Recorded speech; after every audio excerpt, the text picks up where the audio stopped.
ب5 جويلية. واجه أيضا بين التونسيين خالد بن يحيى ونبيل الكوكي على ملعب 5 جويلية. حكام المباراة ظهار يحيى، حكم الساحة يساعده رزقة محمد الأمين بوطيب أبو علام، حكم الرابع شوبي محمد لبين من رابطة غليزان. بالنسبة للفار أو تقنية الفار، الحكم المساعد أو الحكم الأول لطفي بوكواسا، حاج يحيى حسين هو المساعد. كما نشاهد ونتابع محافظ المباراة هو السيد زرهوني جمال، المكلف بالأمن السيد غربال. بعد لحظات من الآن مثل ما قلت نبيل الكوكي يأمل ويترجى أن يكون الفريق أحسن اليوم في مواجهة المولودية بن يحيى من أجل كسب نقاط المباراة، لأنه حسب الناصرين وحسب المتابعين حان الوقت. الوفاق يلعب بالتشكيلة التالية: في الحراسة بوزدر، دوار الشعبي، بوبكر، زيارة، مهرة، كوسي، أولا دابو، جحنيت العائد، بوشاما، كينغسلي. نبيل الكوكي مدربه الوفاق الذي اختار هذه التشكيلة واستقر على التعداد الذي سيواجهه المولودية بأنصاره اليوم فوق المدرجات العائدون لمساعدة الفريق رمضان. بالنسبة لمولودية الجزائر يعود رمضان إلى حراسة المرمى: حليمية، خليف، غزالة، عبد اللاوي في محور الدفاع، بن خماسة، بوراس، زوكرانا في الوسط، كيبري، نعيشي، ساليو، بانغورا في الهجوم. خالد بن يحيى استقر على هذه التشكيلة اليوم في هذه الأمسية الكروية.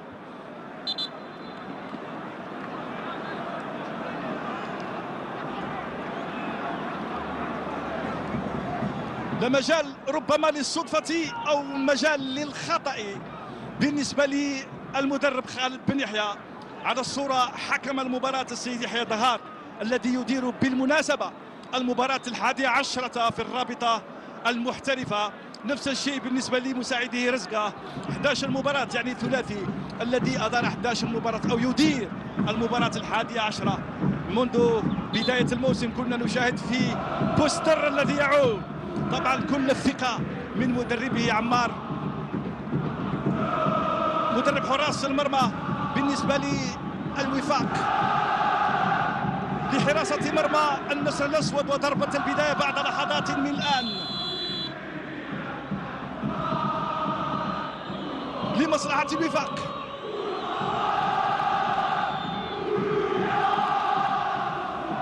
من هناك الكرة في الوسط،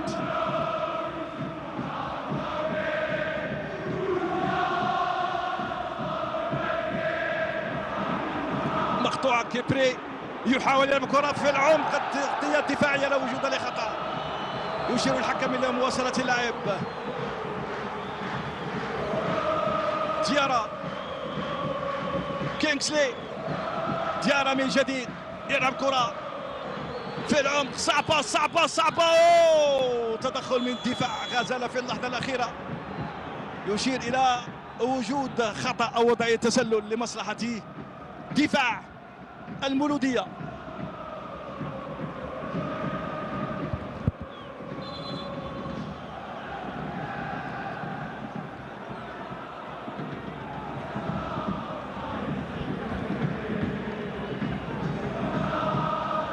رمضان على الصورة، تنفيذ الخطأ ووضعية التسلل الأولى في المباراة. هل يملك المولودية ويملك المدرب خالد بن يحيى مفتاح الحل مثل ما هو الحال بالنسبة لكوكي نبيل الذي يبحث عن المباغتة في الوسط؟ تبادل للمولودية، محاولة للخروج. من عادة الوفاق أن يدخل بسرعة في المباريات. عبد اللاوي، غزالة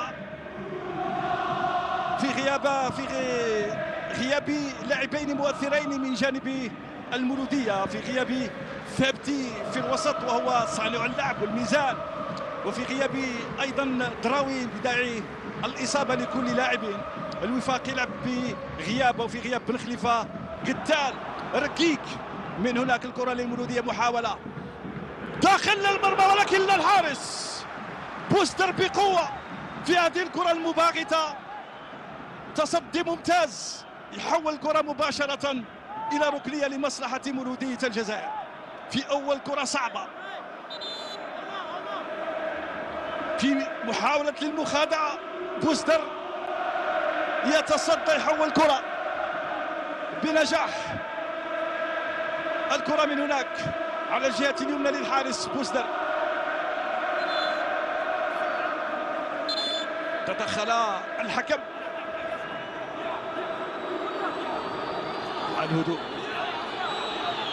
الهدوء. نعرف بأن المباراة قوية، ومن عادة الفريقين تقديم مستويات كبيرة من خلال المواجهات السابقة بين الفريقين. تقريبا كل المباريات انتهت بالأهداف. ها هي بوستر وبعد ذلك بانغورا، والتدخل عادت الأمور.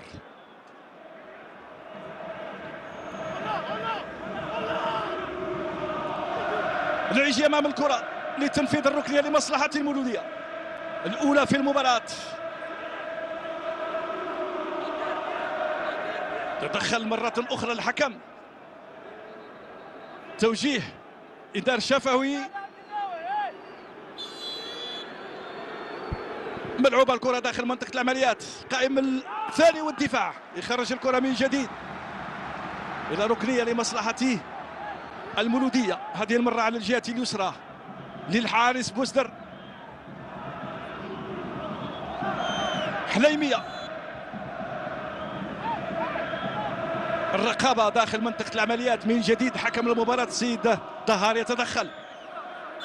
طبعا دائما تدخلات الحكم من أجل ضبط الأمور. حليمية بالراس، بعيدة جدا، بعيدة الكرة على مرمى الحارس من غزالة. أصحاب القامة الطويلة في الدفاع، المدافعين عبد اللوي، غزالة، البحث عن الكرة العالية، استغلال الكرة الثابتة. كرة راحت عالية على المرمى إلى الحارس بوستر، و5 أمتار و50.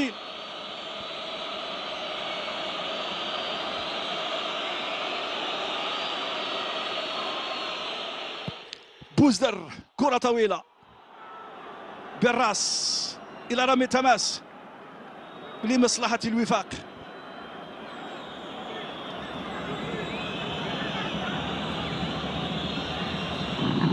بحث عن التوازن بالنسبة للوفاق. كرة تنتهي إلى ضربة مرمى للحارس رمضان الذي يعود إلى مرماه. مساوي موجود في القائمة البديلة. تلعب الكرة بسرعة للقائد عبد اللوي. أيوب بن يحيى على الصورة، لا مجال للخطأ مثل ما قال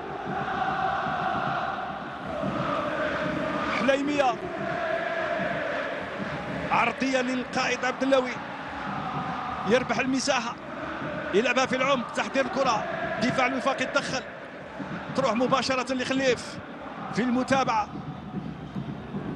كيبري يرجع الكرة للدفاع. غزالة،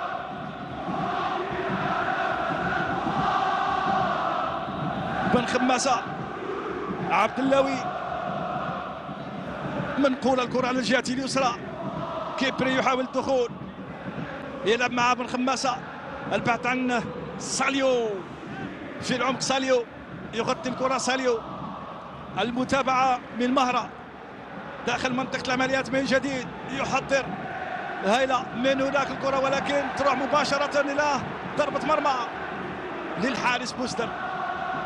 نعيجي آخر من لمس الكرة، البحث عن توغل، البحث عن براس، وكيبري على الجهة اليسرى.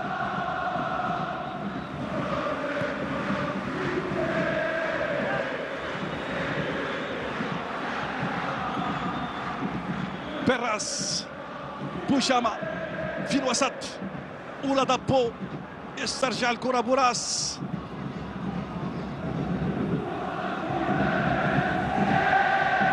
بن خماسة من جديد. بوراس يلعب مع الدفاع. هذا غزالة، حليمية، بوراس، تغطية دفاعية، خروج كوسي وهناك خطأ. تدخل من بوراس والخطأ لكوسي. زوكرانا على الصورة، تدخل والخطأ. نعم زوكرانا محمد واحد من العناصر الأساسية المهمة في تشكيلة فريق المولودية. لا خطأ يقول الحكم. يلعب بمجهود كبير، يلعب بالحرارة والقلب.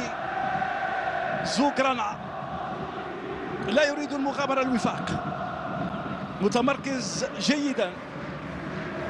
بن خماسة يلعب دائما خارج أرضه. الوفاق يلعب على المرتدات والهجمات المعاكسة المرتدة، ودائما ما تكون صعبة وخطيرة على حراس المرمى والدفاعات. بن خماسة، غزالة في الوسط. بن خماسة من جديد، غلقين اللاعب الوفاق. خليف، بن خماسة، عبد اللوي. أكثر من لعبة منذ بداية الموسم. كرة في العمق، من هناك تغطية من جديد. كيبري، يعود الحكم إلى الخطأ لمصلحة المولودية. لبوراس، خليف أمام الكرة. ها هو الخطأ من اللاعب الشاب مهرة. يلعب على الجهة اليمنى، يغطي الجهة اليمنى للوفاق. المسافة القانونية، تنفيذ الخطأ من بوراس أو من خليف. بوزدر في توجيه الدفاع. خليف، شكرا. خليف، ملعوبة داخل منطقة العمليات بالراس. كرة من جديد، ساليو في وضعية صعبة. كرة تخرج. بوشاما سريع خطير، بوشاما سريع خطير. بوشاما يحاول ولكن تغطية دفاعية. في أول محاولة تغطية ممتازة. هايلا من هنا كيبري، يحاول كيبري، يحاول المرور، يوزع كرة داخل منطقة العمليات. ساليو من جديد، يسترجع الكرة. زوكرانا وصلته، يرجع للدفاع.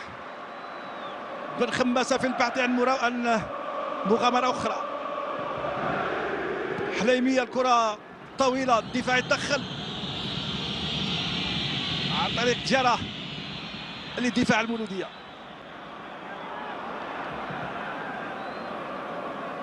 حليمية صاحب ال5 أهداف لحد الآن. منقول الكرة على الجهة اليسرى. خليه في البحث عن كيبري، طويل الكرة، تغطية دفاعية مباشرة من دوار. يخرج الكرة وينجح في العملية بامتياز.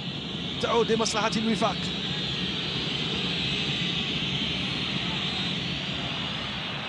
بالرأس التحضير بثبات من غزالة. نعيجي، زوكرانا، بوراس استلم. صعبة كيبري، صعبة كيبري. خروج الحارس بوزدر.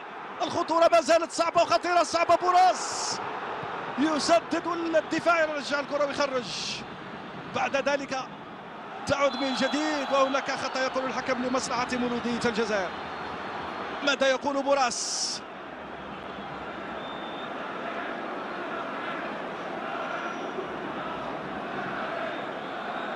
سنشاهد الكرة الصعبة والخطيرة على الدفاع الوفاق والحارس بوزدر.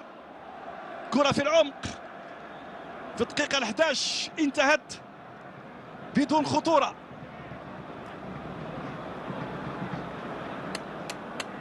هاي الخطأ الأول، تدخل من أولادابو، لم يكن في وضعية التسلل. كيبري، الانفراد، خروج الحارس عطل كيبري بعد ذلك حضروا التسديده من بوراس، المرور من كيبري، بعد ذلك التمريره، البحث عن بوراس يسدد، تضرب بالدفاع، مرت الكره بسلام. كره خطا من حوالي 25 متر تقريبا على مرمى الحارس بوسدر، مدربه مثل ما قلت مدرب السابق، مدرب الكبير والبارع عمار بالهاني. تجديد الثقة في بوسدر، الوفاق الذي خسر في المباراة السابقة أمام النادي الرياضي القسنطيني يبحث عن يوم عن الاستدراك في هذه المباراة بواحد مقابل لا شيء، وجاء إلى 5 جويلة من أجل الاستدراك والبحث عن نقاط أخرى.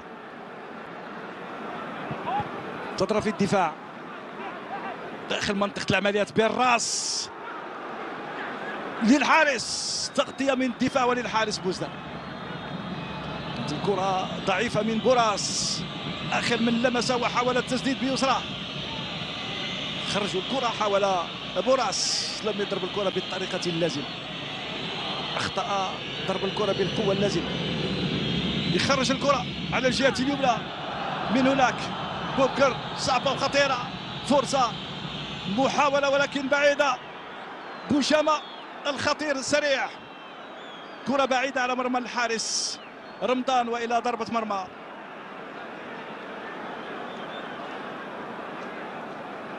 في كل مرة هناك بوشامة موجود على الجهة اليمنى، الاعتماد على سرعة بوشامة، الاعتماد على كينغسلي كقلب هجوم يميل نوعا ما إلى الجهة اليسرى. بالراس دوار، بوراس، أولادابو، تحضير ممتاز، كينغسلي، الآن ديارا من جديد في الوسط، ديارا يرجع للدفاع لبوبكر، للحارس بوسدر، يلعب كرة طويلة، يغطي كينغسلي، أولادابو على الجهة اليسرى، تغطية دفاعية، غزالة مضبوطة، ضربت في ساليو إلى رمي التماس، سوء قراءة للكرة من ساليو، كوسي، كينغسلي، تغطية دفاعية، خطأ يقول الحكم لمصلحة المولودية.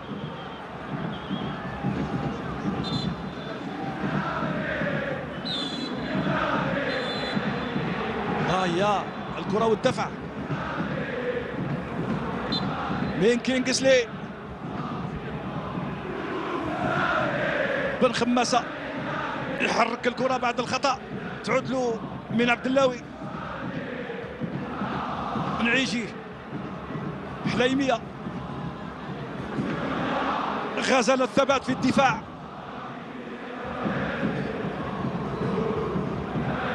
البحث عن كيبري، تغطية ممتازة من شعبي، بوراس لا وجود لخطأ، شعبي يتفوق، يلعب كرة بينية، تغطية دفاعية من عبد اللاوي، يلعبها مع الحارس مباشرة لخليف، ينقل الكرة بسرعة من هناك ليه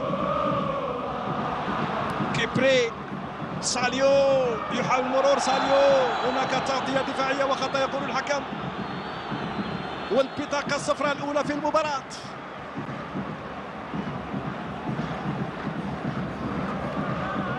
بوبكر والبطاقة الصفراء بعد هذا التدخل على ساليو بانغورا، محاولتين فردية للمرور وتغطية دفاعية من بوبكر، واحد من أحسن المدافعين واللاعبين الأساسيين في تشكيلة نبيل الكوكي. واجهة تونسية على ملعب 5 جويلية في هذه المباراة برسم الجولة 26 من الرابطة المحترفة. بوبكر على الصورة والبطاقة الصفراء الأولى في المباراة.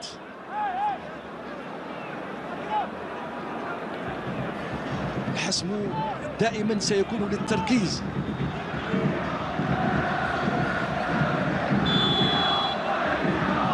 ملعوبة الكرة بعيدة تماما من ضربة مرمى للحارس بوستر، أيضا هو الحارس الأول والأساسي. 24 مباراة، لعب 23 وهذه 24.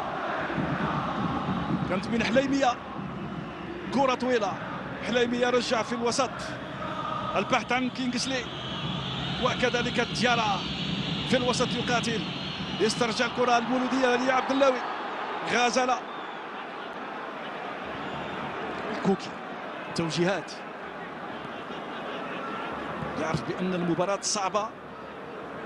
هايلة من كيبري، تبادل مع خليف، توزيع عرضية للحارس سهلة، بوستر بسهولة في هذه الكرة. حليمية في الوسط، كينغسلي، ديارا، ديارا، كوسي، القائد شعبي، دوار يخرج الكرة على الجهة اليمنى، البحث عن الجهة اليمنى، بوشامة يحاول، بوشامة البحث عن التغطية، توزيع الأرضية والحارس رمضان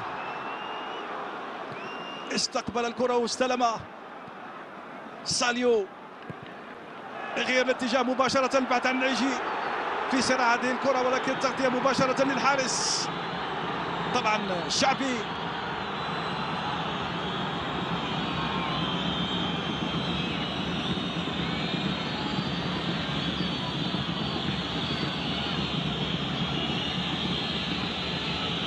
جعنيت القائد في ورقة المباراة، القائد هو شعبي إدريس.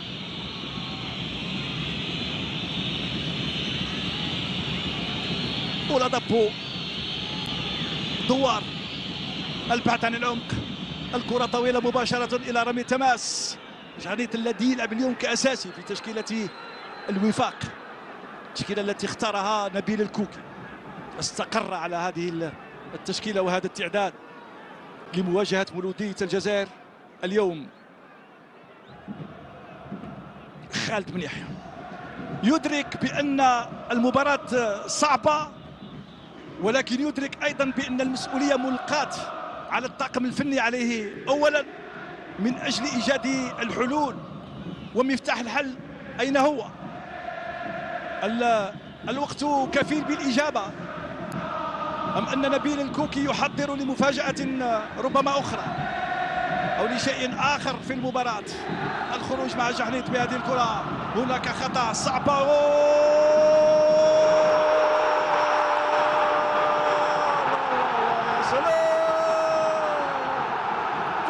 أول أهداف المباراة، يتمكن من الوصول إلى الشباك في الدقيقة 20 أو 21 من زمن الشوط الأول للمباراة بطريقة رائعة بعد خطأ في الدفاع. سنشاهد ماذا حدث بالضبط في هذه الكرة. بانغورا استغل الخطأ واستغل التمريرة الرائعة وانفراد مع بوستر، وبعد ذلك نغز الكرة بطريقة جميلة. من هنا بدأت، نعم ضاعت الكرة، نعيشي بسرعة أمام المرمى، نغز الكرة ساقطة مباشرة في شباك الحارس بوستر، ويعلن ساليو عن أول أهداف هذه المباراة وهذه القمة. رغم المضايقة من اللاعب والمدافع،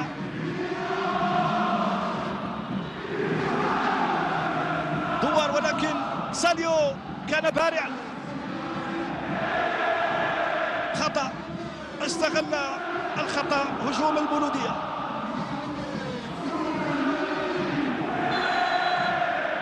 ساليو في الدقيقة 20 أول أهداف. تغيرت المباراة، تغيرت النتيجة، وستتغير حتما المباراة من حيث المحتوى والمستوى الذي ممكن أن يكون للوفاق. جحنيت يحاول، كرة لنعيجي مسترجعة، براس مع زوغرانا، حليمية طويل الكرة بالراس دياورا، هناك خطأ. نعم خطأ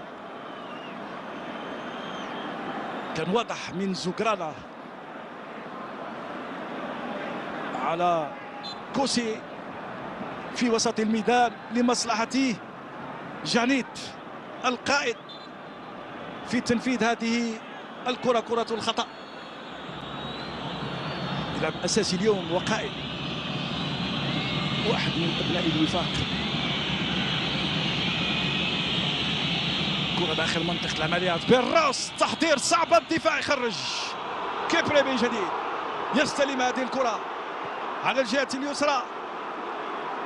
ساليو ينتظر، ساليو يغير الاتجاه مباشرة على الجهة اليمنى. نعيجي بوراس، هناك وصول جحنيت، عودة للوسط ولبن خماسة. بوراس يسحب الكرة، يحاول التوغل. كيبري من جديد، من هناك ساليو، ساليو جانبية، كرة من جديد جانبية على مرمى الحارس بوستر. والدفاع، دفاع الوفاق يعاني في هذه اللحظة. ساليو خطير عندما يكون أمام المرمى أو عندما ينطلق باتجاه المرمى. ها هي التسديدة بعيدة على مرمى الحارس بوستر. الغيني 20 عام، منتدب في شهر جونفي، ورقة رابحة في هجوم المدرب خالد بن يحيى. كرة طويلة من بوزدر بالقدم وتحويل الكرة من ديارة في الوسط. من جديد بوراس، المس عديد الكرات. بوراس يطلب الكرة من جديد، متوفر ومتاح. عبد اللوي، غزالة، التحضير وبعد ذلك الخروج بالكرات في العمق وبالكرات على الجهة او الاطراف. خليف الان، خليف يبحث عن التوزيع العرضية. خليف تمر، والدفاع في المرة الأولى الثانية. بوزدر في وضعية مدافع، يخرج الكرة إلى رمي تماس من الكوكي.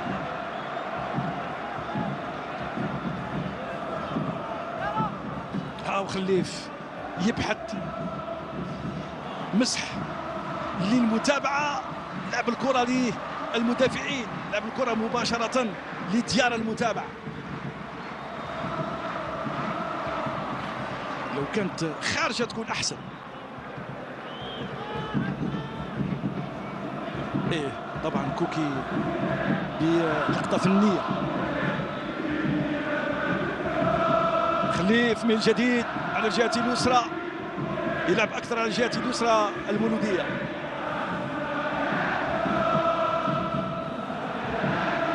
بن خماسة،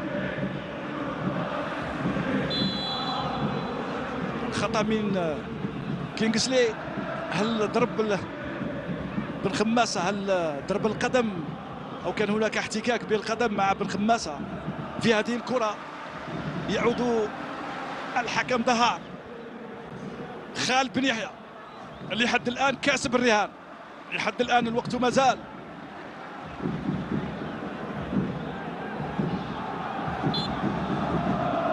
كرة خطأ،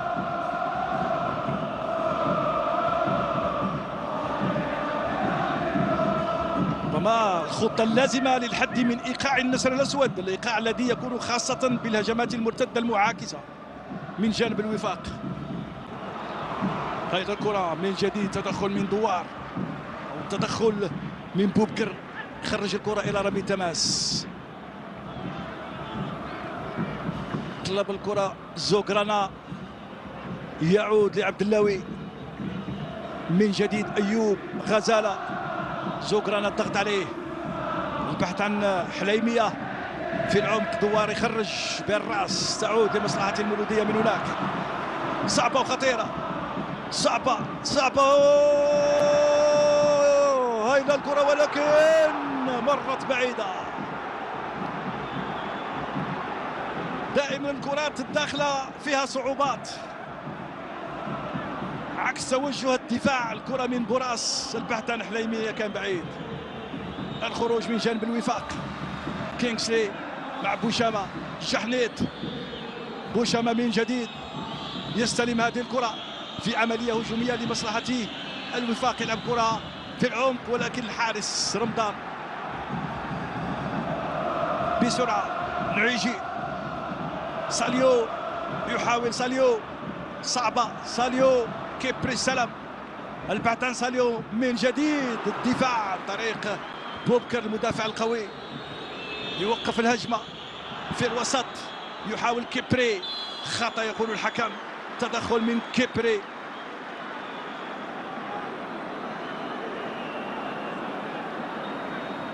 يا التدخل كان واضح من كيبري وبالتالي الخطأ وقرار سليم وصحيح من حكم المباراة.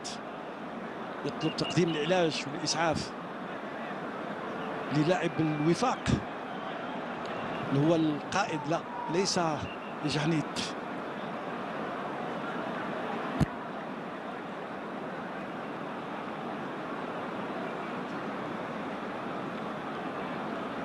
كيبري مع الصغير ومع اللاعب الشاب مهر. كان تدخل من كيبري ولكن لم يكن مقصود حتى أنه اعتذر، لكن حكم المباراة احتسب نعم خطأ صحيح وقرار سليم من حكم المباراة السيد يحيى ظهار. رابطة غليزان، رابطة غليزان التي طالما أنجبت حكام في المستوى ومن زمان. الحكام الفيدراليين اليوم الذين يديرون هذه المباراة قمة الجولة 26 وهناك قمة أخرى.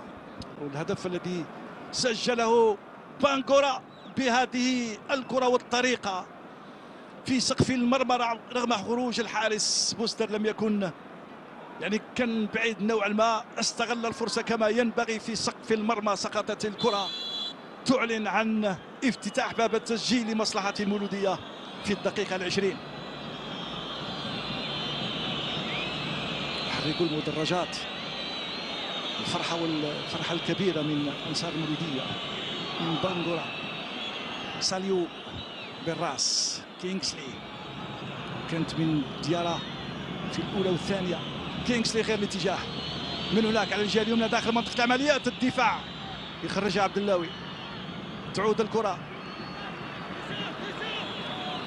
دوار إلى رمي التماس لمصلحة الوفاق.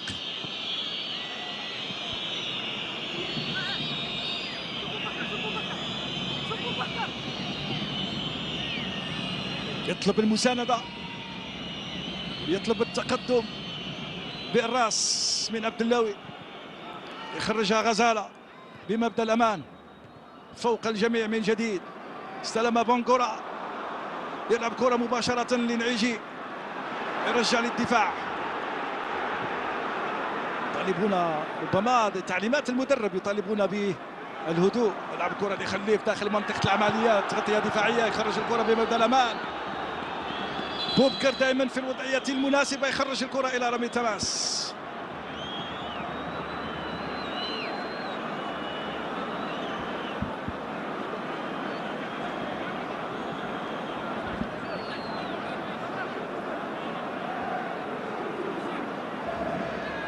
سنشاهد هي الكرة في اليد الغير ممدودة إلى رمي التماس. هو القرار السليم وصحيح. ليس هناك خطأ. تعود الكرة راية مرفوعة. وضعية تسلل يقول الحكم لمصلحة دفاع الوفاق.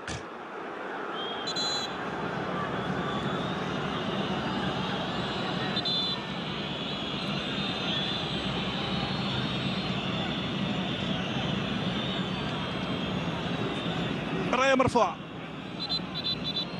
لمصلحة دفاع الوفاق. والحكم أو الحارس بوزدر ماذا يقول حكم المباراة؟ هل هناك عودة إلى أين؟ حديث مع تقنية الفار يشير إلى استئناف اللعب بكرة ثابتة بخطأ للحارس بوزدر. طويله الكره بحث عن كينغسلي، نعيجي يبعد، دوار بالراس في الوسط، زوكرانا صعبه، نعيجي من جديد يستلم هذه الكره، يحضر لحليميه على الجهه اليمنى، البحث عن توزيع الكره، ينتظر المسانده، يعود مباشره لنعيجي للدفاع، العوده الى الدفاع والعوده الى التمركز.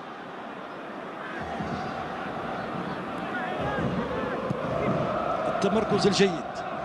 كيبري، بانغورا، ساليو، زوغرانا، من هناك يخرج الكره على الجهه اليسرى، البحث عن المساحات الشاغره، توزيع داخل منطقه العمليات، كيبري بعيده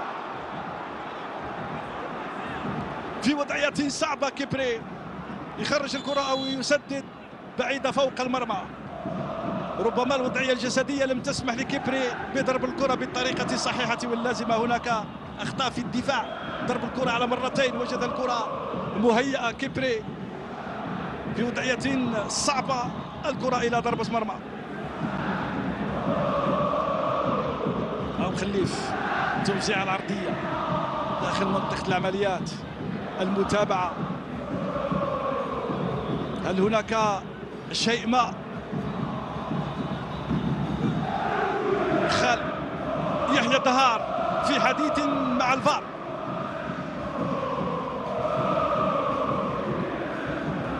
هل هناك خطأ أم هناك ركلة جزاء؟ تدخل من المدافع على كيبري، لا وجود لأي شيء. دوار والكرة للوفاق، طويلة، غزالة بالرأس، البحث عن خليف في الوسط، بن خماسة بهدوء،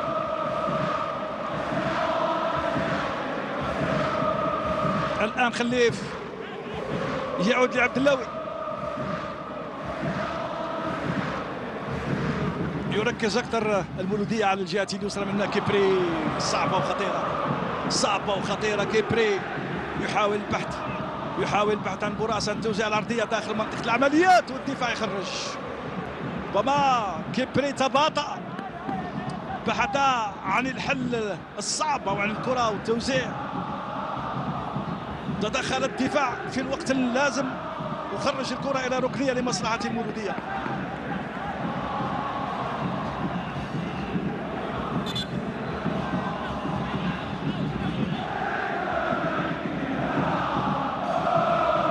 نعيجي تنفيذ أو الركنية، هناك غزالة، هناك عبد اللوي، هناك براس، يتدخل حكم دهار، حضر مطلوب لأنه داخل منطقة العمليات، قائم الثاني والحارس بوزدر فوق الجميع. خطأ للحارس بسرعة ملعوبة من مكان الخطأ، أو أن تكون الكرة ثابتة. هناك خروج الحارس وهناك اعتراض من بوراس. خاطئة لنعيجي الكرة، زوكرانا صعبة. ساليو لم يتمكن من هذه الكرة. جحنيت من جديد، جحنيت يستلم الكرة،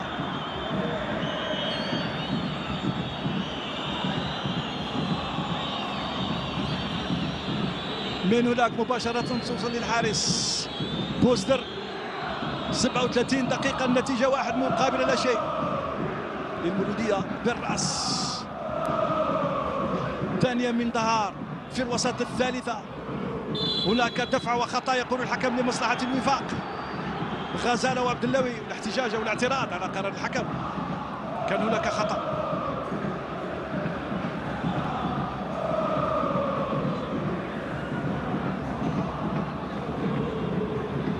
كرة من كوسي، دفع من غزالة، لعب بالجسد قبل أن يلعب بالرأس، وبالتالي هناك خطأ وقرار الحكم سليم.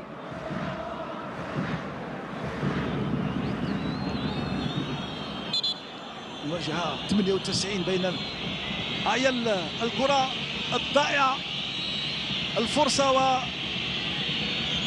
والمهاجم ساليو لم يتمكن من ترويض الكرة أو الوصول للكرة. للوفاق ملعوبة، تدخل من الدفاع، يخرج حليمية. بعد ذلك ساليو، كلمات من خالد بن يحيى في اللحظة المناسبة. صعبة كيبري، والحارس بوزدر ممتاز، تغطية رائعة، خروج موفق للحارس بوزدر. بارع في هذه الكرة واللقطة، غطى الزاوية كما ينبغي. انفراد من كيبري لمضاعفة النتيجة، ولكن بوزدر كان بارعا، أنقذ مرماه.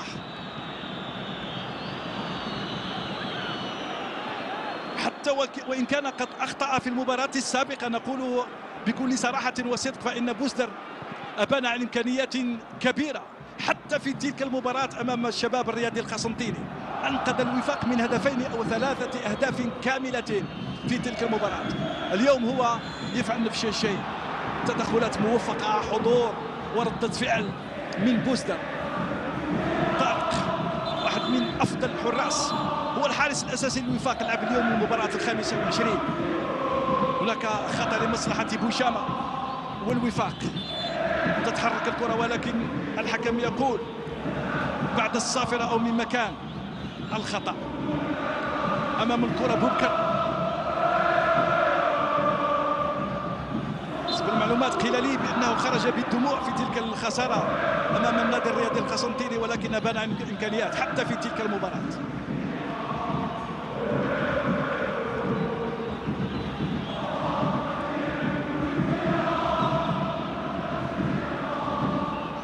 تخرج الكرة على الجهة اليسرى، خليف بن خماسة، زوكران طلب الكرة، مجتهد، يلعب بكل حماس، لا يبخل، يلعب بكل المجهود.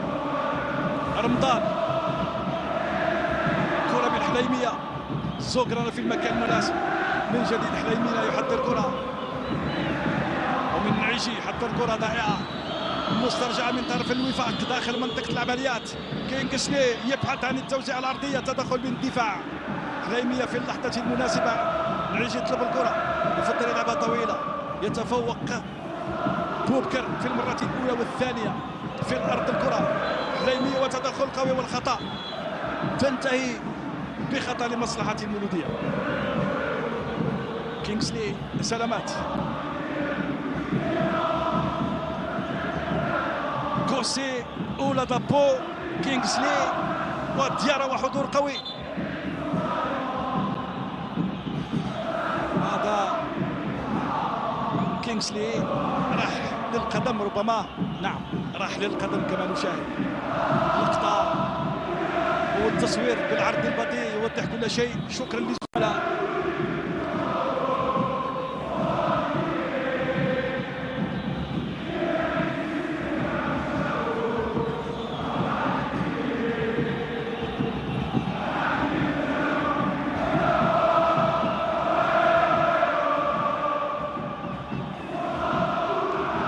مباريات فقط بين الفريقين انتهت بلا اهداف.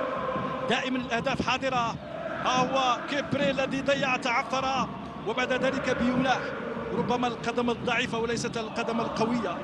كيبري تعثر، افتقد للتوازن في هذه الكره واللقطه، وبالتالي ضيع فرصه كبيره على نفسه وعلى المولوديه امام الحارس بوزدر.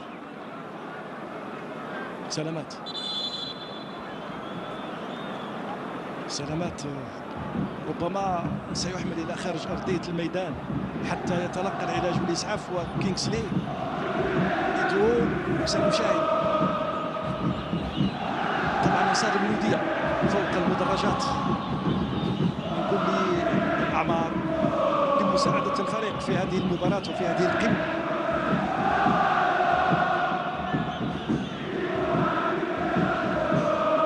سيحمل إلى خارج أرضية الميدان حتى يتلقى العلاج والإسعاف. نذكر في غياب الثنائي ثبتي ميزان الفريق، دراوي أيضا بداعي الإصابة.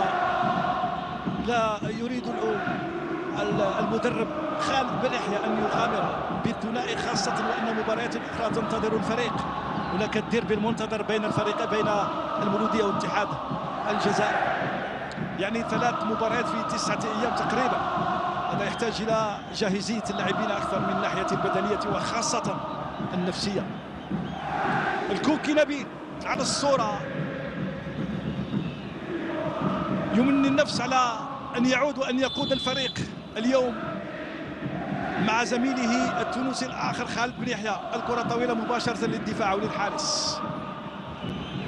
طبعا التصريحات وحقيقة الميدان سنحاول أن نعرف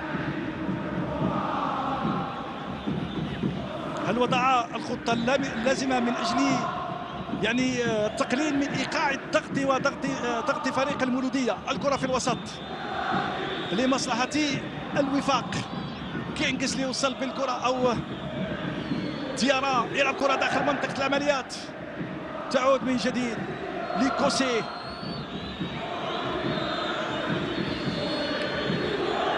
العودة للدفاع لبوبكر، يلعبها مع الحارس بوزدر. كرة طويلة مباشرة في الوسط بالراس، يتفوق عبد اللاوي. ترجع الكرة حليمية في التغطية. كرة تنتهي إلى ضربة مرمى.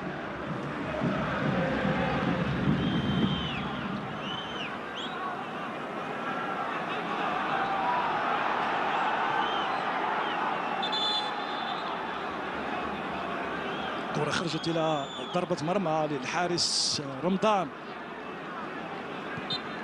تلعب الكرة حليمية. غياب واحد أيضا من اللاعبين الأساسيين بالنسبة للوفاق وهو قتال في الدفاع. الخروج من جانيت، كرة طويلة من ديارا، تغطية دفاعية من سوء تفاهم مباشرة إلى ركنية لمصلحة الوفاق. سوء تفاهم في هذه الكرة. حليمية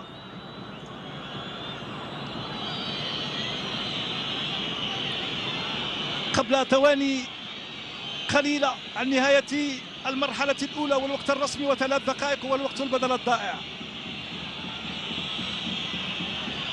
للشوط الأول للمباراة والأحداث. وهذه ركنية، تدخل من الدفاع في القائم الأول. عبد اللاوي خرج أو نعيجي يخرج. تحضير من جديد، كرة لمصلحة المولودية.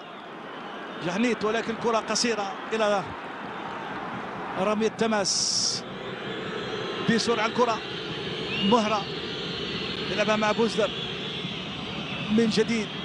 مهرة ضاعت الكرة من هناك، صعبة وخطيرة، صعبة في الوقت البدل الضائع. بوراس يحضر، بوراس يسدد الكرة إلى ركنية. عودة الدفاع في اللحظة الأخيرة. كوسي يخرج الكرة إلى ركنية لمصلحة المولودية. بوراس، هل كانت هناك حلول؟ هل كانت هناك فرصة لتوزيع؟ هي والخطأ. بوراس في الكرة حاول التسديد وكوسي قدم. كوسي تعترض الكرة وتخرجها إلى ركنية.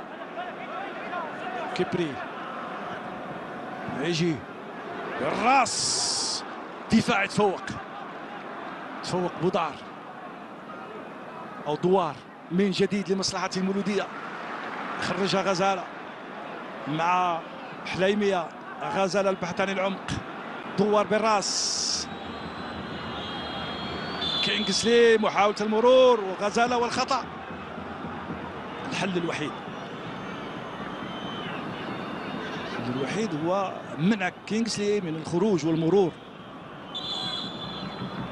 وتتحول الكرة إلى عملية هجومية، تعطيل العملية.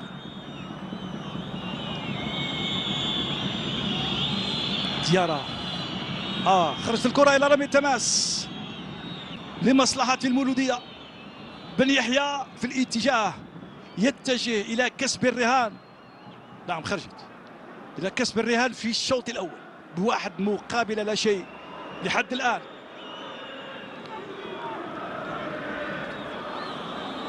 دوار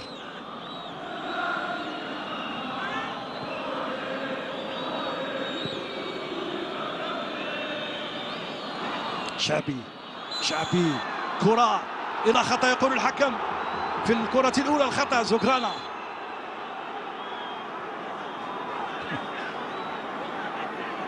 نعم زوغرانا كان هناك دفع على شعبي. ها هي تدخل من لاعبين وتدخل من زوغرانا، واستلم باليدين الكرة لمصلحة الوفاق. الكرة هل هناك بطاقة صفراء؟ بن خماسة أم من؟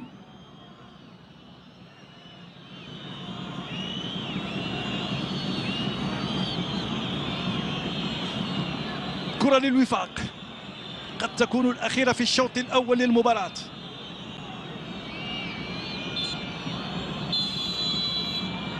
الحكم في هذه الأثناء يعلن عن نهاية الشوط الأول. الأحداث انتهت بواحد مقابل لا شيء لمصلحة المولودية. سجله ساليو في الدقيقة العشرين من الشوط الأول بكرة وانفراد مع الحارس بوزدر، منح الأفضلية ومنح الفرحة لأنصار المولودية فوق المدرجات. واحد مقابل لا شيء هي نتيجة المرحلة الأولى في انتظار أحداث ووقائع الشوط الثاني للمباراة. العودة إلى الزميل طارق وثنائي والجمهور. سجله ساليو بانغورا في الدقيقة العشرين بعد انفراد مع الحارس طارق بوزدر بهذه الطريقة والكيفية. وصل إلى الكرة قبل الحارس بوزدر، نغز الكرة بيمناه مباشرة في سقف المرمى، يعلن عن افتتاح التسجيل لمصلحة المولودية. كان ذلك في الدقيقة العشرين من الشوط الأول لمن فاتتهم المشاهدة. ساليو بانغورا على الصورة، وضربة البداية بعد لحظات من الآن للشوط الثاني. الآن بدأ الشوط الثاني لمصلحة أو ضربة البداية للمولودية. ديا أو الوفاق الذي يلعب به بوستر في حراسة المرمى. دوار الشعبي بوبكر ديارا مهرة كوسي أولادابو جحنيد بوشما كينغسلي. نبيل الكوكي يدرب الوفاق. المولودية برمضان في حراسة أو رمضان في حراسة المرمى.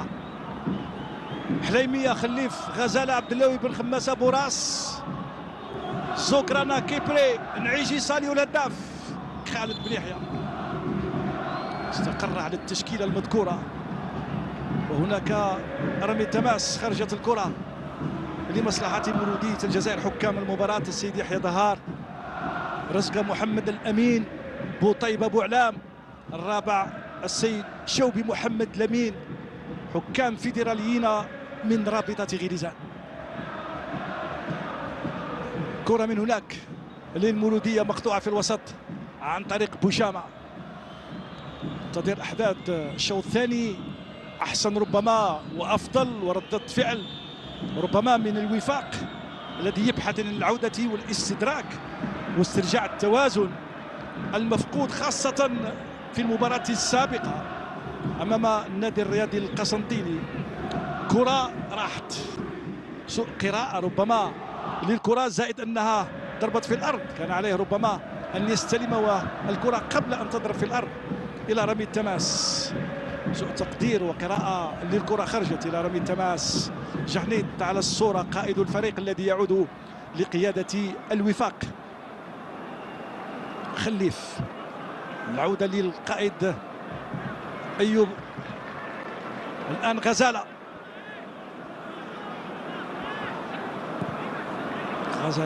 يلعب كرة من هناك داخل منطقة العمليات صعبة، يحاول فيها نعيجي، تدخل من دفاع، قوة في التدخل من شعبي، يخرج الكرة إلى ركنية.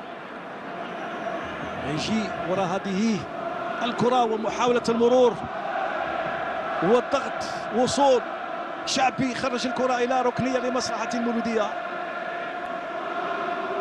واحد من أحسن اللاعبين في تشكيلة الوفاق ويعتمد عليه كثيرا مدرب نبيل الكوكي. صعبة هذه الكرة، خطيرة مرتين 3 مرات، التوزيع الأرضية داخل منطقة العمليات والجزاء، ولكن تدخل من الدفاع في المرة الأولى، بوزدن في المرة الثانية إلى ضربة مرمى.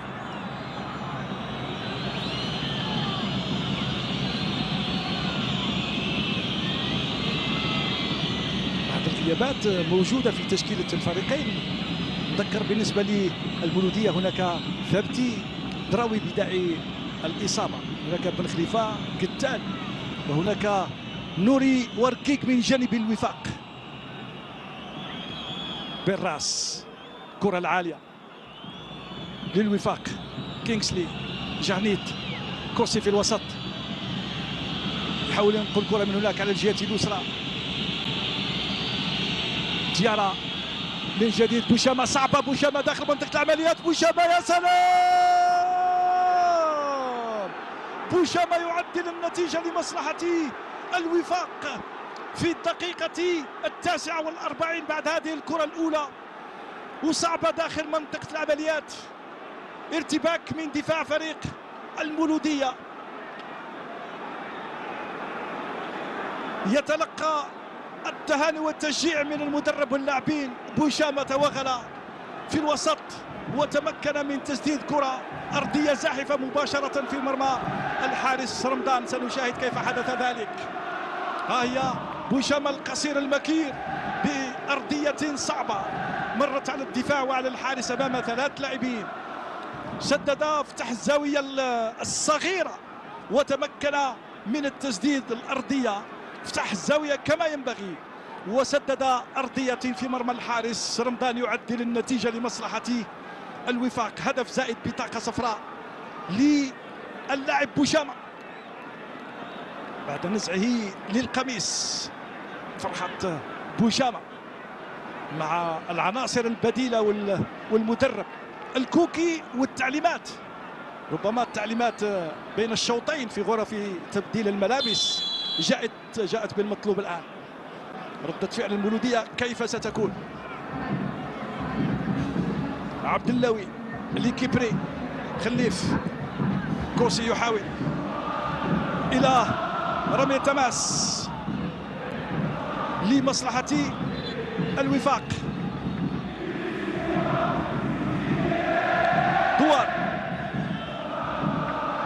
دوار يطلب المساندة، يطلب تحرك اللاعبين. بالراس من خليف، ترجع لدوار. بوشامة من جديد، صعبة وخطير. بوشامة يحاول مرور كينغسلي، كرة صعبة وخطيرة، والدفاع راية مرفوعة. هناك وضعية تسلل يقول الحكم المساعد الأول لدفاع مولودية الجزائر، مرتبك مع بداية الشوط الثاني. المباغتة من بوشامة. بوشامة صالح الذي يلعب المباراة ال20.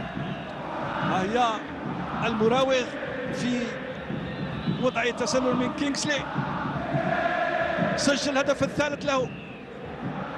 نفس الشيء بالنسبة لساليو بانغورا الذي سجل الهدف الثالث. كرة لمصلحة المولودية، بانغورا البحث عن زوغرانا الأرضية، ولكن في العمق مقطوعة من الدفاع مباشرة. تعود كيبري، يحاول كيبري المرور، صعبة، يحاول كيبري يوزع الكرة والدفاع يخرج في اللحظة الأخيرة إلى ركنية. المحتوى تغير من جديد مع بداية الشوط الثاني، 1-1 بين المولودية والوفاق، وبالتالي ستكون مباراة شيقة وأكثر إثارة فيما تبقى من وقت الشوط الثاني.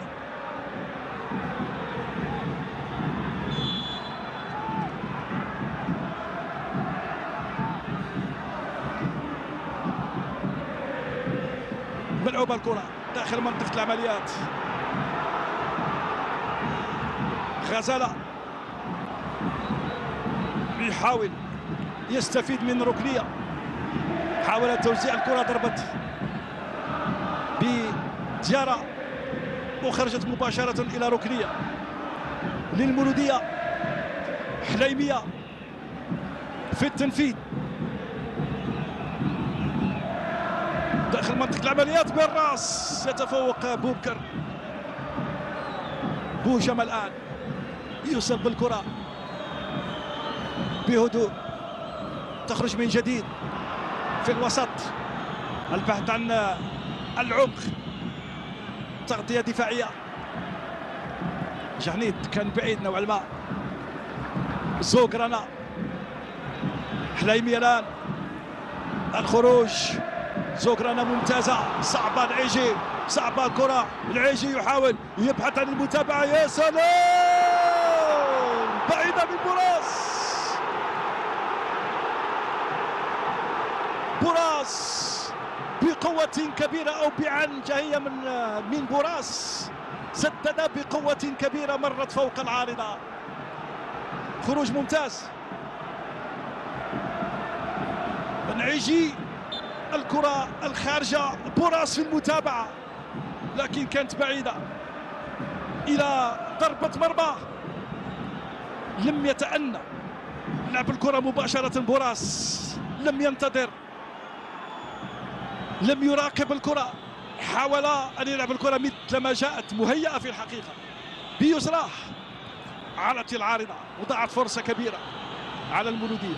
بوشامة يخرج على الجهة اليمنى. كينغس استلم، يحاول ثلاثية مع جهنيت. تلعب الكرة داخل منطقة العملية، توزيع الأرضية. هناك الحارس، هناك القائد وهناك الحارس. لا، هناك غزل وهناك الحارس. حليمية،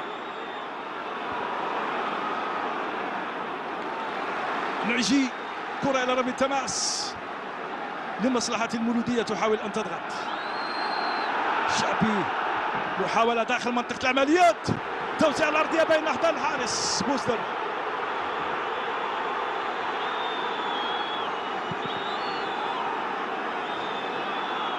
كرة ملعوبة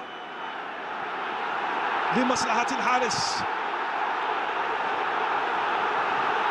خليف من جديد، هناك لاعب ساقط. زوغرانا داخل منطقة العمليات، تغطية دفاعية، يخرج الكرة إلى ركنية. مهرة بالراس في المكان المناسب لقطع هذه الكرة بمبدأ الأمان على مرتين. محاولة من كيبري، كيبري يبحث عن الزاوية، يسدد، ترجع لساليو من الدفاع. كيبري من جديد يحضر كرة لزوغرانا، بعيدة فوق العارضة. هناك كرات وهناك فرص وهناك عمل هجومي من جانب المولودية. زوغرانا آخر من حاول الكرة بعيدة. سلامات على لاعب الوفاق الذي يعاني وردة فعل المدرب نبيل الكوكي. الحكم هو سيد الموقف في مثل هذه الحالة، هو الذي يأمر بتوقيف اللاعب. هل كانت هناك حالة اضطرارية من أجل ذلك؟ شعبي هو الذي ينقل إلى خارج أرضية الميدان، كان يعاني ربما من شد عضلي أو من إصابة خفيفة، نتمنى أن تكون 1-1 النتيجة بين الفريقين. دائما هناك مباريات كبيرة بين الوفاق وبين المولودية. زلنا نتذكر المباراة الكبيرة 5-3 لمصلحة المولودية عندما توجت بالبطولة وباللقب في مباراة مثيرة جدا. بوزدر يلعب كرة طويلة، يعيد الكرة إلى اللاعب في الوسط. محاولة من أولادابدو، صعبة والحارس. لا، هناك رائع، هناك خطأ يقول الحكم. أولادابدو وبوشامة. لا، العرقلة كانت واضحة. حليمية يبحث عن بانغورا في صراع، يحاول دفع من بانغورا والخطأ يقول الحكم. المساعد الثاني لمصلحة دفاع الوفاق. توتر والسرعة لا يخدم المولودية. البطاقة الصفراء لبانغورا.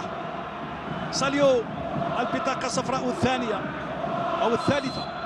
بوبكر من جانب الوفاق، وكذلك بوشامة الذي احتفل وبنزع القميص عندما سجل الهدف التعديل والثالثة لساليو بانغورا. بوراس يحاول خطأ، يعود الحكم إلى الخطأ.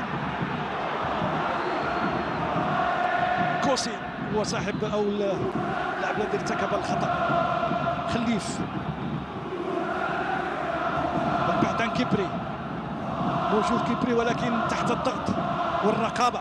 كيبري يتخلص من الأول والثاني. بوشامة يسترجع الكرة، الإبعاد بمبدأ الأمان، إعادة التوزيع والتمركز من جانب الوفاق.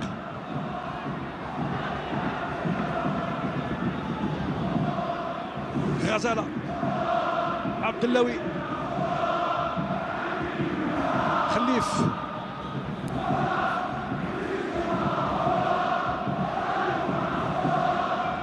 يرجع مباشرة للحارس، يرجع إلى، طبعا نذكر بأنه هذا اليوم هو يوم الروح الرياضية. ونتذكر ربما واحد من اللاعبين من أساطير الكرة الجزائرية، صالح عبد الحميد، لاعب الوفاق الذي لم يتلقى أي بطاقة صفراء ولا حمراء طوال مشواره الرياضي. تحية تقدير واحترام لصالح عبد الحميد. ذكر بأنه لعب أول مباراة مع المنتخب الجزائري في عمره 19 عام أمام منتخب فولتا العليا سابقا أو بوركينا فاسو حاليا. آخر مباراة دولية كانت بتاريخ 19 مارس 73 أمام السويد. ماذا لو، ربما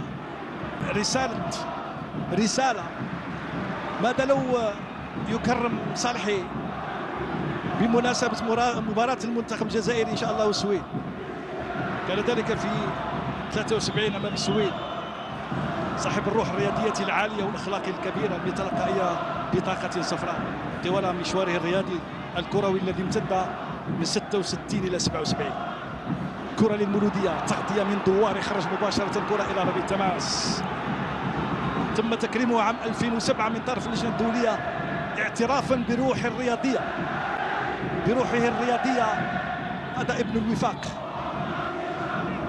هناك أيضا أسماء تاريخية من الوفاق ومن المولودية، من فريق جبهة التحرير الوطني في الذكرى. هناك راية مرفوعة، وضعية تسلل، يقول الحكم من عيجي. هناك العريبي، هناك عبد الحميد كرمالي، هناك عبد الحميد زوبة صاحب الثلاثية مع المولودية، الثلاثية التاريخية. سنشاهد الكرة في وضعية تسلل نعيجي. الأوراق البديلة هل ستبدأ الآن أو بعد لحظات من الآن؟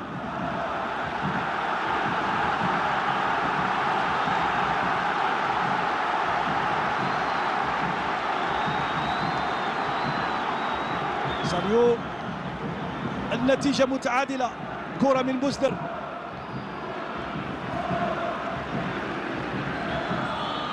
كرة لبوشامة. بوراس يسترجع الكرة تحت الضغط، تضيع لجانيت. كينغسلي خرج من الرقابة. كينغسلي يحاول يلعب كرة ويستفيد من ركنية، الحل الأخير أو الفرصة بذكاء، ضرب الكرة في المدافعين واستفاد من ركنية. كينغسلي يربح ركنية زائد الوقت، زائد امتصاص الضغط وحرارة المولودية. الشوط الثاني دائما للمدربين غرف تبديل الملابس بين الشوطين مهمة جدا، من حيث التعليمات والتوجيهات ومن حيث القراءة أيضا. جانيت أمام الكرة. القائد أكرم جانيت يلعب كرة داخل منطقة العمليات. عبد اللوي والجزاء، عبد اللوي تفوق. كيبري براس. كوسي، صعبة ثنائية صعبة، يا سلام، ضاعت بيسرى. عجيبة وغريبة هذه الكرة، ضاعت على الوفاق. انفراد وتدخل ودخول وبينية رائعة ممتازة، ولكن أولا دابو يضيع كرة الهدف الثاني، المراوغة والتحضير، وبعيدة تماما على مرمى الحارس رمضان. أولادابو هيضيع الهدف الثاني. كرة إلى رمي تماس في وضعية صعبة. مهرة يخرج الكرة إلى رمي تماس للمولودية. بوراس الآن، بن خماسة يخرج الكرة. غزال على الجهة اليمنى، حليمية يوصلها لنعيجي في الوسط مع زوكرانا.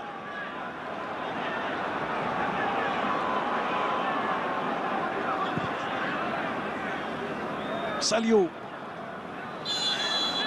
خطأ يقول الحكم لساليو بعد تدخل من بوبكر على الصورة.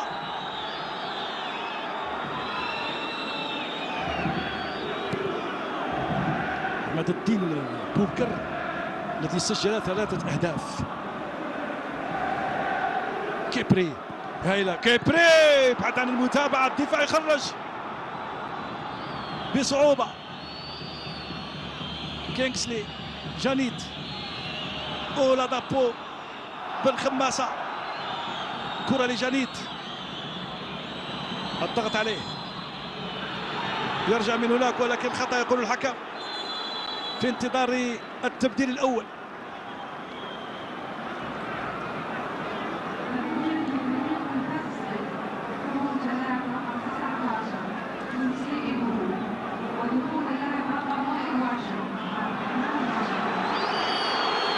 الوفاق،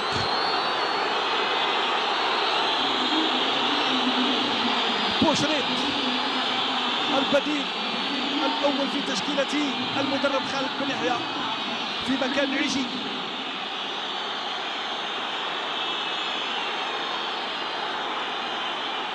من جانب الوفاق باشا، باشا السريع والخطير، نفس الشيء بالنسبة لبوشريت. ورقة بديلة لكل مدرب. صراع التكتيكي أيضا موجود بين المدربين، بين الفنيين. كرة خرجت إلى رمي تماس لمصلحة المولودية. خليف، كيبري، أسبقية المدافع أولادابو، من هناك الكرة مباشرة للحارس ولي عبد اللوي. الخروج الآن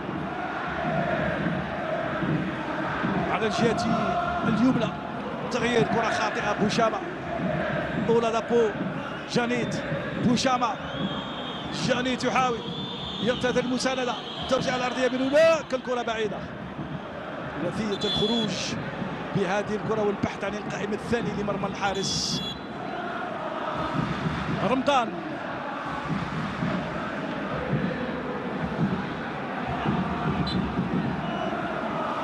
كرة بعيدة، غزالة بالراس، بانغورا، من هناك الكرة، توزيع الأرضية. بوراس، دفاع يتدخل من جديد. غزالة يسترجع الكرة على الجهة اليسرى لخليف بيسرى خليف، المتابعة من بوشامة، الواجهة الدفاعية، ضرب الكرة بن خماسة. كيبري في الوسط، في وسط الميدان، ينقل الكرة على الجهة اليسرى، توسيع الأرضية إلى ركنية يقول الحكم. تدخل من المدافع ديارا إلى ركنية لمصلحة المولودية. دقيقة 67، 1-1 بين الفريقين. الشوط الأول للمولودية، بداية الشوط الثاني للوفاق بهدف التعديل. ملعوبة داخل منطقة العمليات، تعود زوكرانا، يحضر كرة لساليو، طويلة، سلام.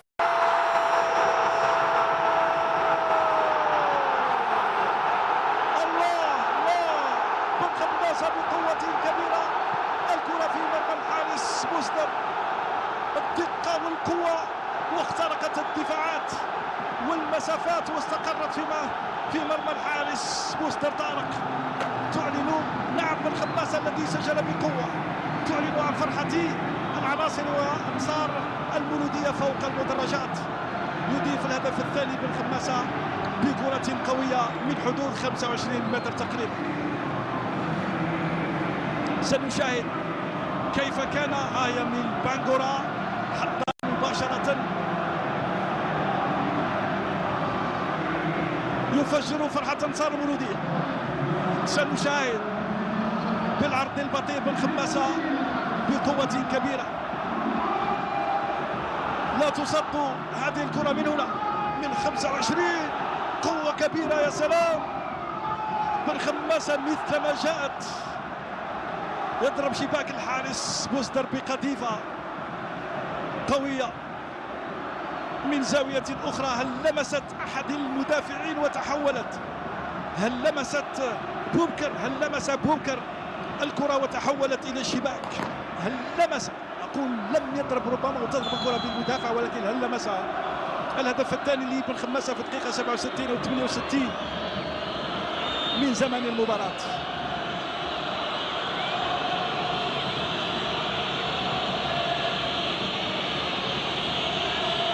كرة للوفاق، دوار يرجع مباشرة للحارس بوزدر. صعبة، كانت صعبة في الحقيقة على الحارس، مرت على جميع اللاعبين وعلى الدفاع، وكانت صعبة على الحارس طارق بوزدر. تمويه ممتاز خليف، كرة في العمق صعبة، هذه الكرة داخل منطقة العمليات، تدخل من الدفاع وهناك خطأ يقول الحكم لمصلحة دفاع الوفاق. كانت من بوراس،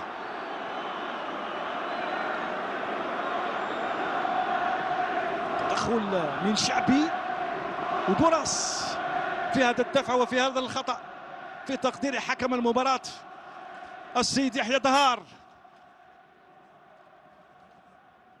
للدفاع وللحارس طارق بوزدر الذي لا يتحمل المسؤولية في الحقيقة.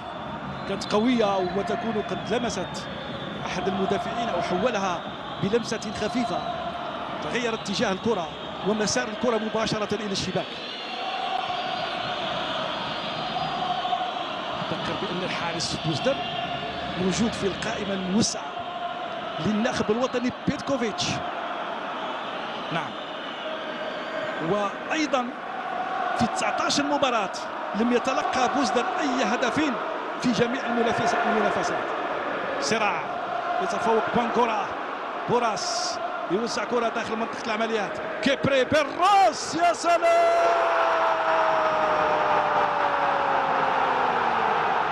الهدف الثالث. بانغورا موجود في المكان المناسب، يتمكن من الوصول إلى الشباك للمرة الثالثة، يضاعف النتيجة مرة أخرى، يهرب بالنتيجة إلى 3-1 لمصلحة المولودية في الدقيقة 71. في ظرف 3 دقائق المولودية سجلت هدفين. بانغورا الثنائية من جديد، فرحة انصار المولودية فوق المدرجات. بانغورا في الدقيقة 70، ساليو أبان عن نفسه وهو يؤكد مرة أخرى بأنه قلب هجوم حقيقي موجود في كل مكان، هو لعب الكرة. بوراس بعد ذلك التوزيع العرضية، تحضير ممتاز في الأولى، خاطئة وفي الثانية صحيح المتابعة من بوشريت. التوزيع العرضية كيبري بالراس، لم يتمكن زوغرانا المتابعة من ساليو، يسجل الهدف الثالث في مرمى الحارس بوزدر. 3-1 للمولودية أمام الوفاق. إثارة كبيرة شيق المباراة في الشوط الثاني.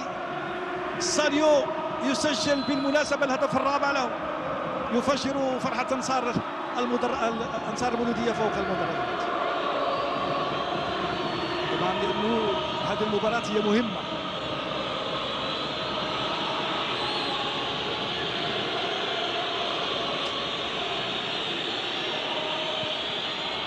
كرة طويلة من بوزدر، بالراس،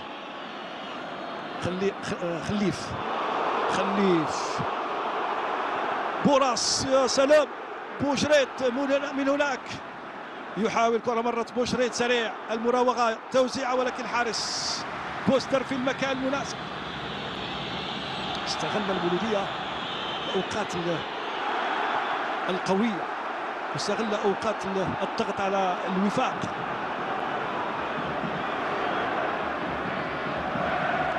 بوشريت بوراس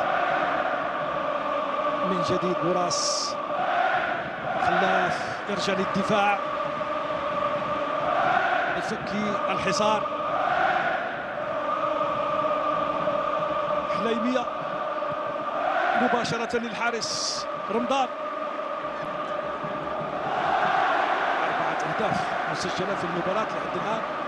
مثل ما قلت وذكرت بأن دائما المباراة بين الفريقين تنتهي بالأهداف.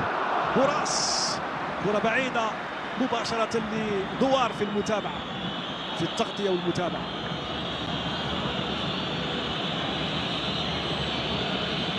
سجل الهدف الرابع في حصيلته ساليو منذ التحاقه بالفريق بالمولودية الانتدابات الشتوية. زوغرانا كان وراء اللقطة ولكن لم يضرب الكرة أو تعثر في ضرب الكرة.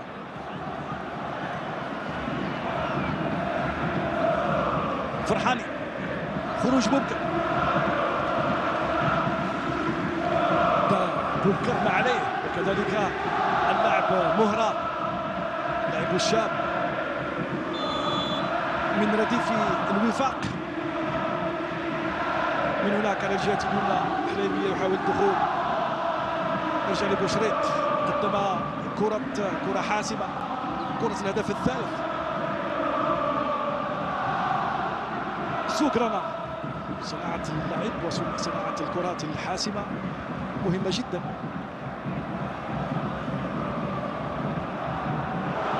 هناك تدخل والبطاقة الصفراء. بودار لا دوار البطاقة الصفراء بعد تدخل واضح. حكم يحيى دهار يسجل العقوبة الإدارية. تقديم الرجل من دوار على خليف الذي حاول المرور وبالتالي قطع كرة أو ارتكب خطأ تكتيكي.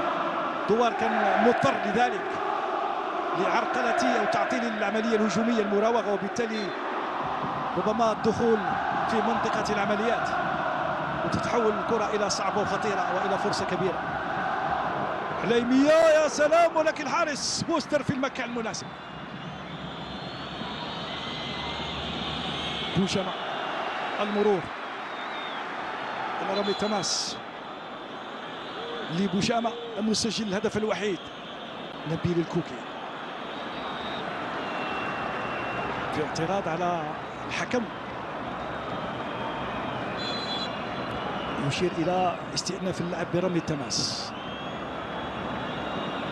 يطلب تقدم اللاعبين طبعا ضمن الحراسة. خرج بوشامة يلعب كرة من هناك داخل منطقة العمليات. تغطية من الدفاع عبد الله كرة إلى رمي التماس أمام باشا الخطير. واحدة يدية مطلوبة. فرحاني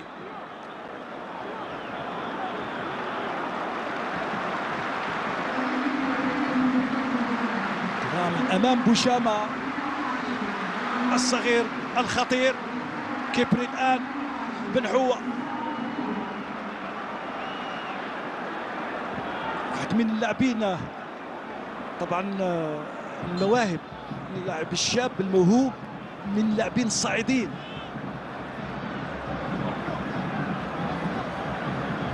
رمي التماس بالراس من بوراس. دوار يرجع باشا داخل منطقة العمليات. تغطية دفاعية بمبدأ الأمان يخرجها عبد اللوي إلى رمي التماس لمصلحة الوفاق. بوشامة من جديد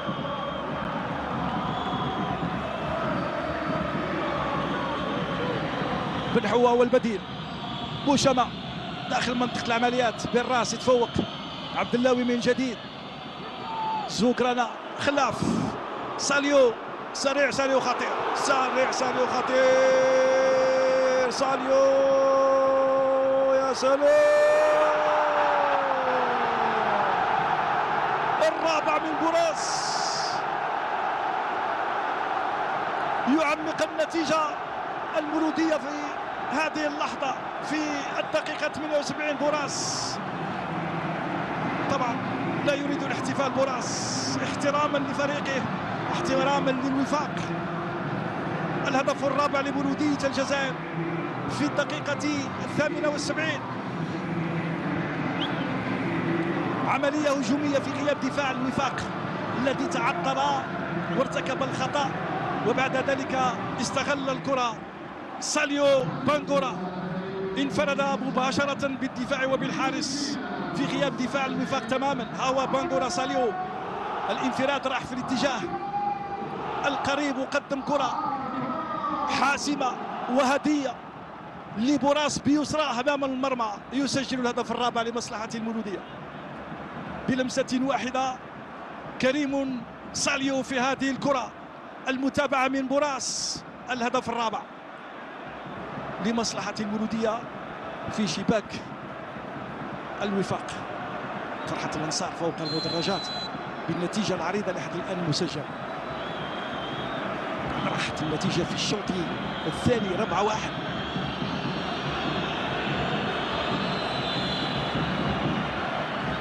ساليو مرتين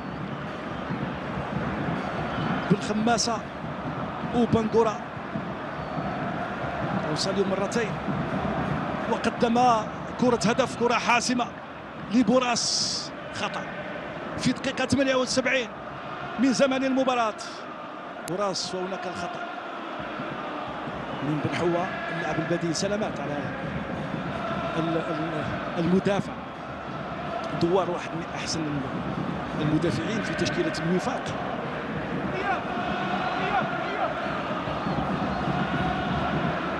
يمكن طبعا واضحة الصورة وأنها ربما الحلول الآن أصبحت تقريبا، لا أقول مستحيلة ولكن صعبة على الطاقم الفني والتدريبي لفريق الوفاق، لنبيل كوكي الذي جاء من أجل الاستدراك مثل ما صرح وقال، ولكن حقيقة الميدان شيء آخر أحيانا، حتى عندما تكون بعض الغيابات أو ربما حتى القراءات للمباراة. خالد بن يحيى قرأ كما ينبغي لحد الآن، كسب الرهان، كسبه بنسبة عالية. نحترم التوقيت وما زال هناك وقت للمباراة، 10 دقائق الأخيرة دون احتساب الوقت البدل الضائع. هل من الناحية النفسية ما زال الوفاق قادر على اللعب وعلى التهديد وعلى الوصول إلى شباك الحارس رمضان؟ من الناحية النفسية الآن والذهنية المولودية متفوقة بالنتيجة والمعنويات العالية. خرجت الكرة إلى رمي التماس الشعبي.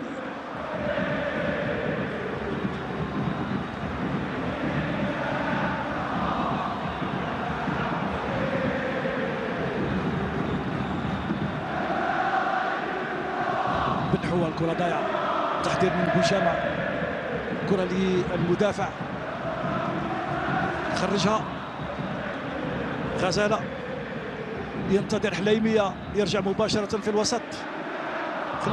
خليف، بن حوا ممتاز، يلعب كرة داخل منطقة العملية، تغطية دفاعية، يخرج الكرة بوشامة في الاستلام والاستقبال ويستفيد من خطأ.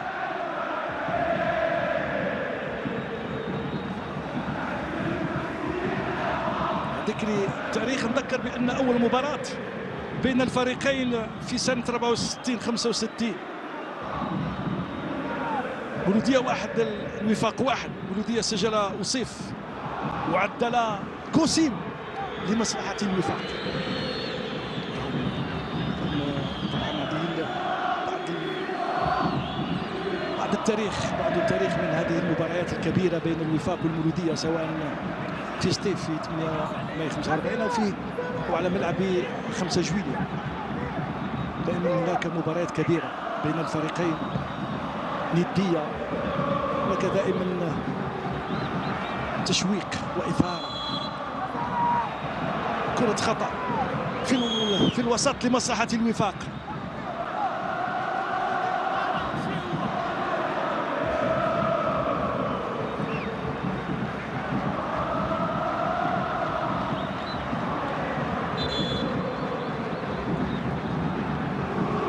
كرة ملعوبة،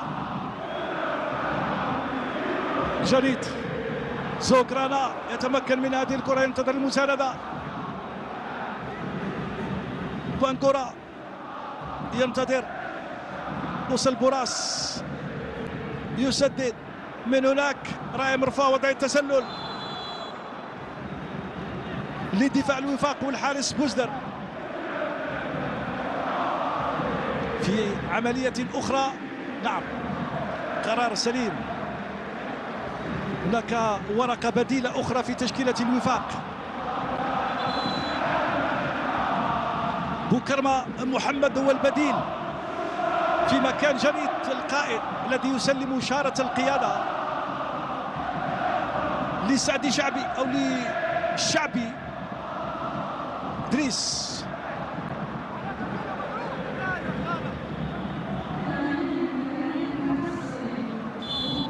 قدم ما عليه جريد في أول عودة كأساسي إلى تشكيلة الوفاق.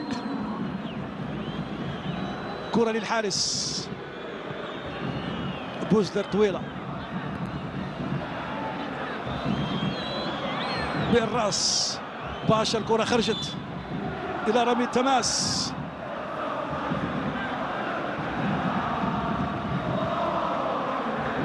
كل التفاصيل كانت مهمة في هذه المباراة، وخاصة في الشوط الثاني.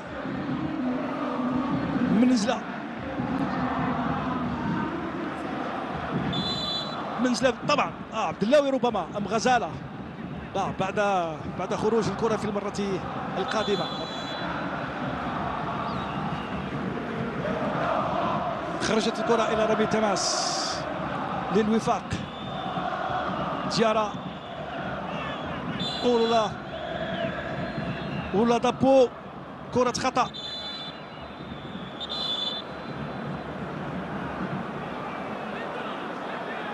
محاولة للمولودية من أجل المركز الأول أو المرتبة الأولى، الهروب في المرتبة الأولى. إن ظلت النتيجة على حالها وخرجت المولودية ب3 نقاط. بوزدر يخرج الكرة على الجهة اليسرى لديارا.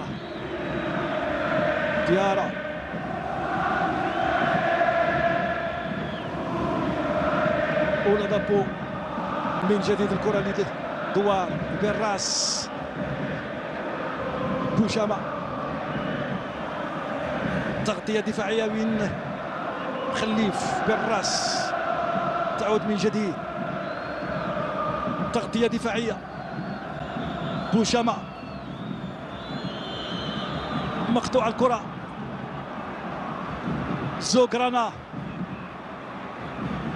بوراس،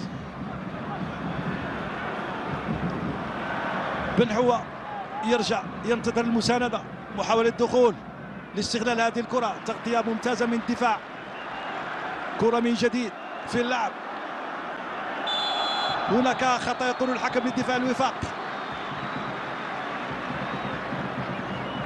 باشا الذي دافع عن هذه الكرة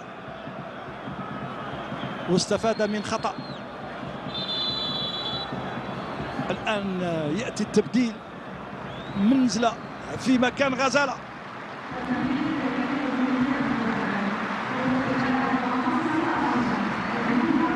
غزالة دم عليه بثقة كبيرة وبأمان.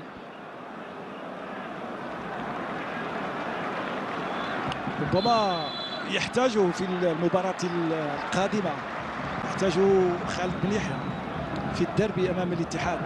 بالراس من باشا للوفاق، محاولة دخول من كوسي، تغطية دفاعية، الخروج من بوشريت. كرة لزوغرانا، وصل زوغرانا في المتابعة يخرج الكرة مباشرة ويرجع للدفاع. منزلة في أول كرة، سوكرانا من جديد، حريمية،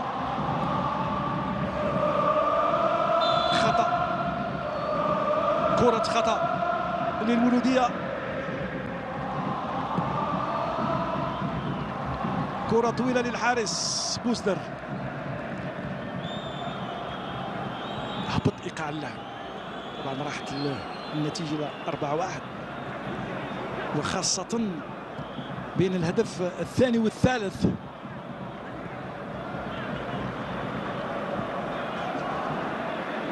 بالراس ديارا في الوسط، بوشامة، دوار، خلي في المتابعة والمضايقة، التغطية، يخرج الكرة إلى رمي التماس من أمام باشا. بوشامة، كرة لدوار، خليف يقطع كرة تلعب لبوراس، بانغورا، تغطية ممتازة من الشعبي.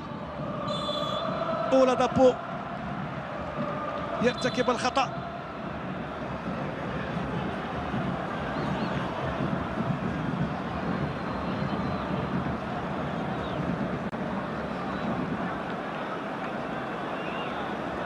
ها هو الخطأ كما شاهدنا بالعرض البطيء لمصلحة بن خماسة صاحب الهدف الثالث.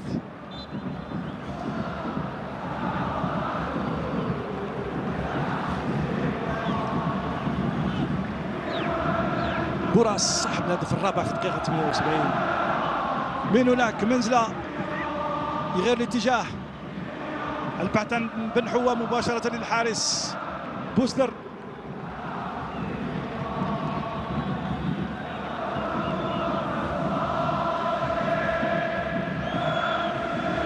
في الوسط خرجت الكرة لمصلحة الوفاق بيسرى، تسديدة بعيدة، تسديدة أرضية ولكن بعيدة على مرمى الحارس رمضان.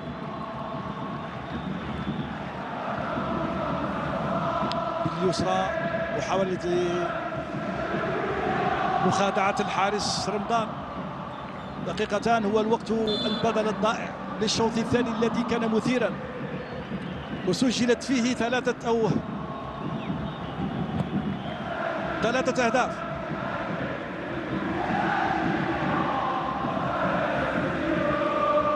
أربعة أهداف، 1-0. نعم، 4 أهداف كاملة. الشوط الثاني مثير شيق بين الفريقين. حاول الوفاق العودة لكن الهدف الثاني والثالث ضيعا فرصة الوفاق للعودة إلى المباراة، خاصة أن التوقيت كان قريب بين الهدفين، بين الثاني والثالث.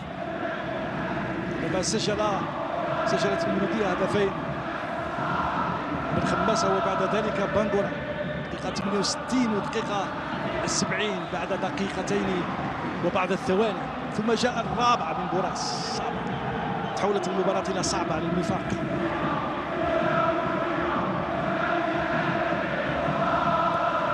رمضان، الكرة طويلة بالراس تفوق للوفاق، يحاول خروج في الوسط. أولا دابو، الشعبي في الوسط،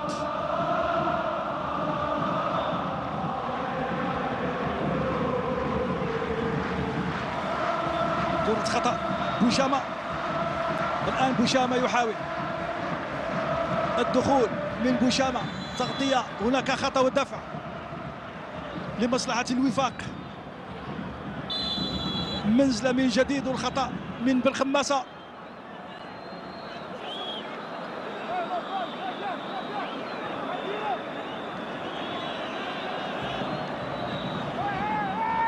هذه الأولى وهذه الثانية. حاول بوكرما المرور لكن كان هناك اعتراض وخطأ في الأولى وفي الثانية. حكم المباراة السيد بهار يحتسب خطأ للوفاق. رمضان في التشكيل الدفاعي، 3 لاعبين من حوالي 25 متر من مرمى الحارس رمضان. تقريبا قد تكون هذه الكرة الأخيرة في المباراة. خالد بن يحيى كسب الرهان أمام مواطنه نبيل الكوكي وبنتيجة عريضة إن بقيت النتيجة. طبعا حتى الثواني فيها كلام، ولكن أعتقد بأن النتيجة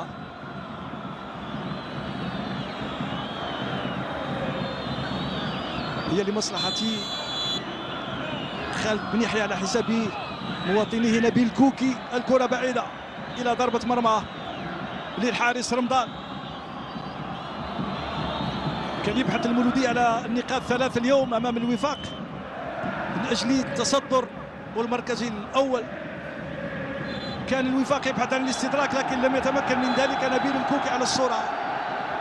خسارة الثانية على التوالي بعد خسارته الأولى أمام النادي الرياضي القسنطيني أمام المولودية ب4-1. هكذا كانت أحداث المباراة، و3 نقاط للمولودية في المركز الأول ب49 نقطة. سجل ساريو هدفين وسجل هشام التعديل في الدقيقة 49، عاد بن خماسة في الدقيقة 68، ثم بنغورا في الدقيقة 70، بوراس في الدقيقة 78. 4-1 النتيجة النهائية. تسعد أنصار المولودية فوق المدرجات والمتابعين، تسعد الفريق الذي عاد إلى الفوز في المباريات الرابطة المحترفة. شكرا لكم متابعينا، شكرا للفريق العامل معنا والذي قاده الزميل المخرج رضوان. نعود إليك طارق لتحليل وقائع وأحداث المباراة، وخاصة الشوط الثاني الذي كان مثيرا وشيقا وكانت فيه أهداف.